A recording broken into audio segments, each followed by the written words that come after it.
Hi, Stephen Krivit here from New Energy Times. Thanks for joining me today on a little bit of cold fusion history. On March 23, 1989, electrochemists Martin Fleischmann and Stanley Pons, during the press conference at the University of Utah, reported an inexplicable heating effect larger than any known chemistry reaction. They had already submitted a paper to a peer-reviewed journal and received notification that it had been accepted for publication. The following morning, chemistry professor Nate Lewis at the California Institute of Technology, Caltech, walked into his laboratory to find that two of his students were already attempting to replicate this so-called cold fusion experiment. Lewis ended up coordinating a large group of researchers at Caltech in an attempt to replicate the Fleischmann-Pons experiment, but they failed. A month later, on April 28, 1989, Lewis issued a press release explaining his team's failure. Not only that, in the press release, Lewis unequivocally stated that the heating effect reported by Fleischmann and Pons did not exist, and that Fleischmann and Pons had simply fooled themselves. When Lewis at Caltech issued this press release, he had not submitted any paper on this matter to a peer-reviewed journal, let alone received acceptance of the paper, nor had he presented his paper at the forthcoming American Physical Society national meeting in Baltimore, Maryland. 3 days later, on May 1st, at 5 p.m. at the APS meeting, Lewis gave a one-man press conference. He still had not submitted a paper to a journal or given his conference presentation. We don't know of any video footage of his press conference, but New Energy Times has located an audio recording. But first, I'll show you some footage of Lewis's conference presentation that took place 3 hours later, after this press conference. And the last point that you made regarding potentials, were you simply addressing the contact potential problem? Is that essentially the issue? No, the issue is that each phase has a well-defined electrochemical potential relative to the vacuum level or to a reference level. This is the second of our informal briefings, and I emphasize informal, although unlike Stephen Robert Perry, the present speaker will be giving a paper tonight at the formal session. This is Dr. Nathan Lewis of Caltech, a chemist, not a physicist, who will talk about things in general, and we'll begin with about 2 minutes of an opening statement, and then we'll answer questions. We'll go for about 20 minutes and then stop to get the formal word on his talk. Come to the session tonight, beginning at 7:30.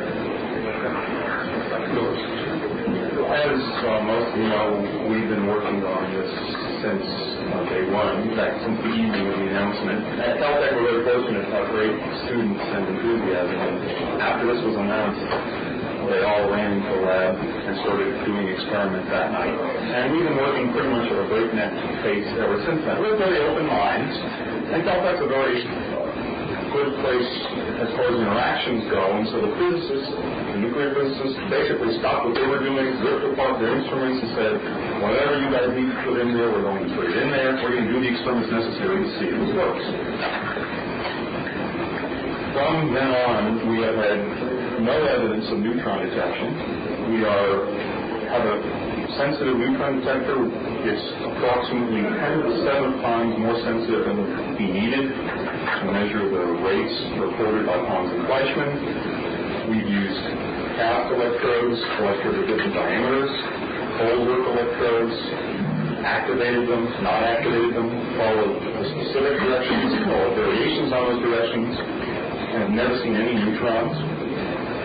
We have looked for gamma rays from 20 electron volts to 30 mega electron volts. That's a very wide range. All the known deuterium fusion reactions and all the known proton-deuterium fusion reactions give off photons somewhere in that energy range. Our sensitivity to a fusion event would be on the order of conservatively 1,000 fusion events per hour. And we have seen no evidence above the background line for any fusion events at that level with those electrodes. On all of these samples, which have been supplied from different vendors, one of which was actually supplied by the people of Texas A&M who thought they had seen excess heat, and we see no neutrons nor gamma rays after the sample. We have waited far longer than the waiting times that Hans and Fleischmann quote, sometimes factors of 20 longer, sometimes more than that, and continuously monitoring the neutron or gamma ray detection, we see none. We've also looked for tritium. We've uncovered artifacts, chemical interferences that allow you to see a tritium signal, apparently when in fact there is none, above the background level. We've looked for helium. The helium that we see in our cells is due to the ambient room air. Helium in chemistry laboratories originates from superconducting magnets generally that are cooled by liquid helium, and its ambient concentration in air is between 5 and 10 parts per million. And it's very easy to detect 1 to 5 parts per million of the helium in your headspace if you do not seal off the cell. There are other diagnostic peaks in the mass spectrum that one can check. Argon, nitrogen, other peaks that are in air. You will know if air is a contaminant in your sample, and if the helium has come from the air. And all the helium we have found has come from the air in our samples. And we've done calorimetry. We've uncovered a lot of methods that do not work. For instance, not stirring your solutions. You have temperature gradients. The one electrode will inherently generate more heat than the other. The electrodes, being big pieces of wire, also are cooling fins. They are efficient at removing heat from the system.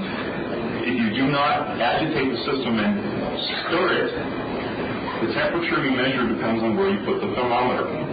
And you can get a very large range of errors this way. And those errors place serious doubt on the accuracy of the numbers that were measured by Hans and Fleischmann. And when we stir the solution uniformly to obtain measurements that are independent of where we put the thermometer, we see no evidence for any excess heat. I'll be happy to answer questions. You said you got a sample from Texas A&M. A sample of the electrode? We got an electrode sample of palladium from Professor Charles Martin, who was kind enough to want to know whether or not there were in fact neutrons in the sample that he had seen excess heat from. Do you think that it was possible that in some of these results where people did report some excess heat, that this failure to stir the solution could have caused them to get these measurements? Absolutely. How about the overvoltage? Is it, are we trying to be consistent? We're right on the numbers for what they say. We can back out what their overvoltages are from their data, and not only their overvoltages, but the potential of their palladium electrode relative to a reference electrode. Electrochemists often use a reference electrode because the vacuum level isn't very well defined for them in solution. We use a normal hydrogen electrode as a reference. We measure at all times the potential of our cell, palladium electrode versus the reference, and it's right at the 0.8 volts that they say it should be at. So we know we're following the directions and getting the palladium into the state they claim is necessary.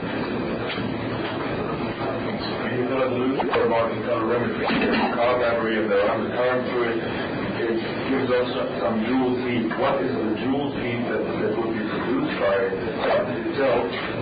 And then what is the heat that you measure? I mean, can you give us figures what the current is and what the watts are that you use? Sure. The current is that you use and what the power is that you get out of it. Okay. In our cells, as in almost all the Hans and Fleischmann cells, the power that is extracted is less than the power put in. What do you put in? We put in various amounts. I can tell you the absolute watts. We're running some between 50 milliamps and 1 amp. The current densities, which are more important, are in the exact same range of what Hans and Fleischmann reported, between 8 milliamps per centimeter squared and 512 milliamps per centimeter squared of activated palladium. The heat is a tricky subject. You put heat into the system, some of it goes into heating the solution up. Some of it goes into making fuels, hydrogen and oxygen, or deuterium and oxygen and D2O. If all of those fuels recombined before escaping, then the power you put in would be equal to the power that the temperature of the bath solution was raised by. That's not the case. Some of the power escapes with the gases. Hans and Fleischmann assumed with no evidence that we know of that all of the gases would escape. They therefore predicted how cool the solution should have gotten. They measured a temperature which was slightly higher than that, but still less than the temperature that would be predicted just based on the total power. They took the difference between those two small numbers and by some mathematical calculations calculated 4 to 1 and 10 to 1 excess power. I'm going to do it more in more detail with my talk, but as far as we know, if you notice in the congressional record, they confirmed, after we confronted them with this, that the 4 to 1 and 10 to 1 numbers were hypothetical and calculated values. They were not experimentally measured. The calculations used in those values assume a cell voltage which is far lower than the cell voltage they actually measured. So they did not put in 1 unit of energy and get 4 out. They put in 1 and got out 0.2, for instance.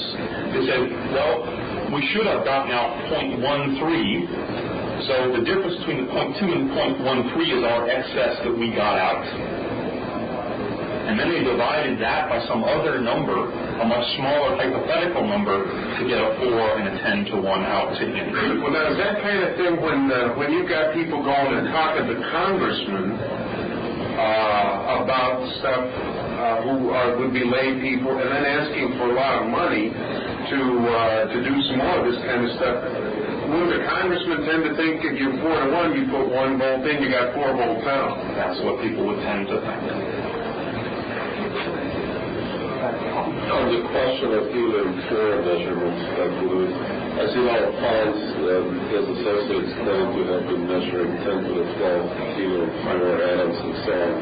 Now, do you have any idea if they have taken any precautions that you mentioned or given out of that? We know they did not. I did talk to Chavez Volley. He was fortunate to talk to me. Hans and Fleischmann, despite their testimony to Congress, have not talked to me or any scientists that I know of about this. They've not been very helpful. But we did talk to Chavez Volley, and he told me the exact conditions, the power in, the electric area, and the amount of helium that they saw between 1 and 10 parts per million, which is on the same order as the ambient air helium concentration. And they took no precautions to eliminate that air from their cell. When you calculate the power in and the helium they saw between 6 and 60 times more helium out than would be necessary to account for all of their own measured excess heat based on fusions. And so they were seeing too much helium. That's 10 to the 12? It was, they told me the number in parts per million of helium in the gas. But it was also very difficult measurement to make, isn't it? No, you put it into a mass spectrometer and one can quantify the ratio. We verified on identical instruments of theirs that we can see helium separated from deuterium in the mass spec and can verify its concentration. So we have the identical mass spectrometer. This whole story revolves around faulty measurements. Well, we don't know for sure exactly what they've done. We know that in our hands, the helium in our cells comes from the air. Are you closing up your cold fusion? Distinguish a little bit. I do a number of other things, and my students are still working on those. So, with more intensity now than they were 3 weeks ago when they were working mostly on this. Let me try to distinguish between the Franz and Fleischmann results, claiming large amounts of helium and excess heat, and the low levels of neutrons that Steve Jones and the BYU people have announced, and the titanium results that we know a little bit about from Italian workers. We have no evidence either verifying or not verifying those reports. And so we're probably going to continue to look at them to see. It's almost unfortunate that the excess heat is linked to the neutron count in the sense that if somehow, as we believe, the excess heat will turn out not to actually be there, the observation of neutrons at any level would be an important scientific advance. Well, if the explanation were fusion, that would be, even if you could not make electrical power out of it more than you got in, that would still be an important scientific advance. And so as scientists linked up with the physicists who were interested in this, we'd like to explore that possibility. Could you just give me the very bottom line on this? I was thinking about all of the... We have no reason to invoke fusion to explain any of their results. What you do in the face of Steve Jones's work? We haven't verified Steve Jones's work, and so there are questions about the scaling of the background to the foreground. If you need a more sensitive neutron detector, we do have the sensitivity to do that, but our emphasis has not been on investigating the Jones system today. Have you talked to Dr. Harding? I have last Friday. I pointed out to him this problem of stirring, and he asked him to get any quantitative information about the temperature gradients in his systems, and he said no, that they were not stirring the beakers, but he did not consider it important. He found that it was important. Therefore, if you have two uncalibrated vessels and measure the temperature difference between uncalibrated vessel A and uncalibrated vessel B, each of those measurements can be an error. It will be very fortuitous if the difference cancels those errors. Did you ask Dr. Pons or Dr. Fleischman for help on their experiment? We've written them several notes. You know of anyone who's gotten help? I don't know of anyone. There have been some questions answered for me through colleagues of mine at Los Alamos, but directly asking specific questions that I can't otherwise get answers to, and they've been useful to us. Have you talked to the Stanford people, and what do you... That was Dr. Huggins. I used to be at Stanford. I was there for 7 years on the faculty, and I know him very well. I just moved last year to California. In the publication, Tom Fleischman reported that one of the cells came apart. One of the cells came apart in a violent fashion, and they attributed to a cube-shaped electrode. Do you have an explanation for that? Yes.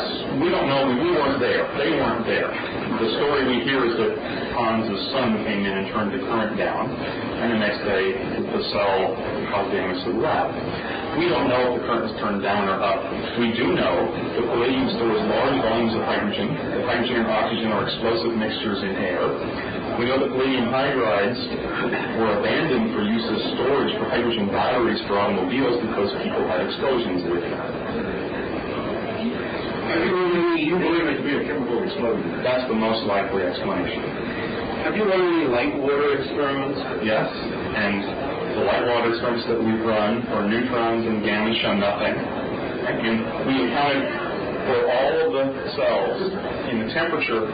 In the temperature experiment, you don't have to run a light water experiment relative to the heavy water experiment if you balance each cell individually. The question of the light versus heavy in the Pons-Fleischmann control was, since their numbers were high, you would immediately want to run a light water experiment to see if there was a systematic error in where you're reading the temperature, so the light water would also be high. Our heavy water controls are uniform and give us the expected values.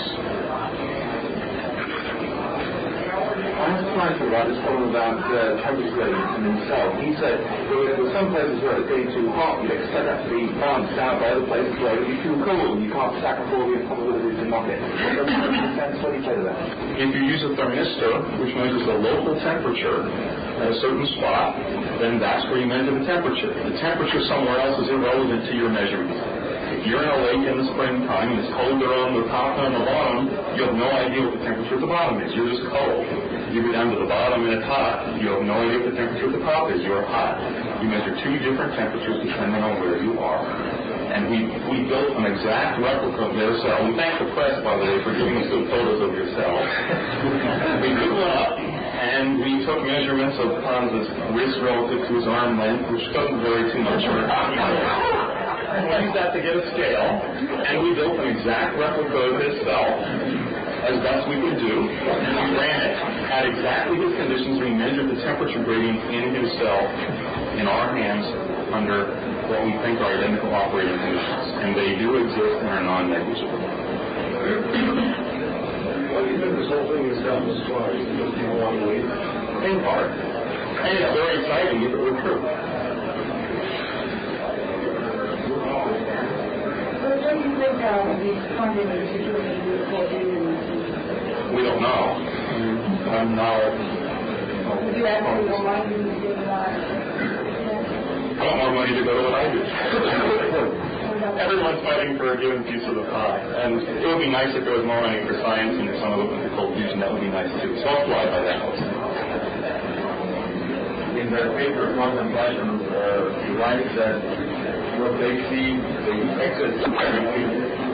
Do you see this either through unknown nuclear process? There's no evidence for any unknown nuclear process. Excess heat is calculated by maintaining an excess temperature for a certain number of hours. Because the heat you calculate is the power times the time. If you do not see any excess power, it doesn't matter how long you run that for, you won't see any excess heat. If you see excess power, you can run for long enough that it will make a very large calculated excess heat. So you could take a very small percentage error, 10% error, that might be 1 watt of excess heat. If you ran that 1 watt excess power, if you ran that cell for several years, you would deduce it was producing very large quantities of heat, which is the power times the time. So the heat calculation was a power times the time calculation. What you're saying is right. Are you also saying that... At this point, we can find no evidence for anything other than conventional chemistry in these cells. It would therefore be... It would be conventional chemistry, which was all known. You pass current through water and you get hydrogen and oxygen.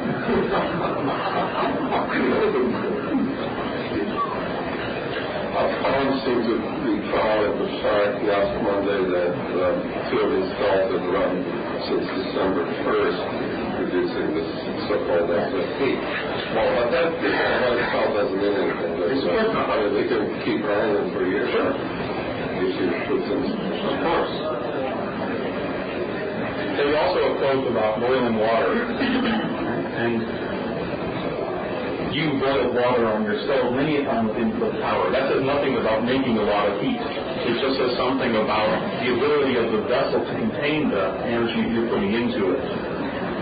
If you had a perfectly contained Dewar vessel, you could put in a very low amount of heat, of power rather, and it need not make any extra power, and that vessel will eventually boil the water. Because all that power will go into the vessel, the water temperature will get hotter and hotter, and eventually will boil. So the observation of boiling water does not say anything about the fact that the cell is or is not producing any power over what you're putting into it.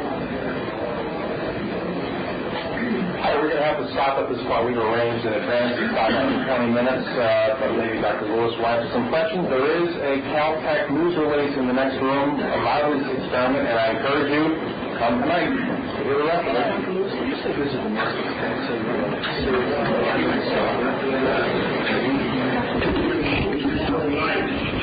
The session will begin at 7:30, and it will be at 7 months later, when author Thomas Guerin interviewed him, Lewis began to rewrite history. Lewis said that he had deliberately stayed away from the press at the APS meeting and didn't want any part of the news media. The most important point in his press conference is when Lewis told reporters that the Fleischmann-Pons cells were losing energy, not producing energy. For example, he told them that Fleischmann and Pons put in 1 unit of energy and got out 0.2 units of energy. And that's exactly what newspapers reported, as did the Los Angeles Times the following day. On March 23, 1990, a year later, Lewis and his Caltech colleague Steve Koonin had the audacity to write an opinion article in the Los Angeles Times blaming Fleischmann and Pons for leading the scientific community on a wild goose chase by manipulating the news media. But it was Lewis who had circumvented peer review and journal publication. In doing so, Lewis had made a serious error in his press conference where he criticized the Fleischmann-Pons data. Lewis had performed his calculations incorrectly. I'll be speaking more about that soon in another video. Fleischmann and Pons had not put in 1 unit of energy and got out 0.2. Instead, they had put in 1 unit of energy and got out 2 units of energy. They had achieved net energy production. Lewis had misled the world about the Fleischmann-Pons heat discovery for 35 years. Thanks for watching.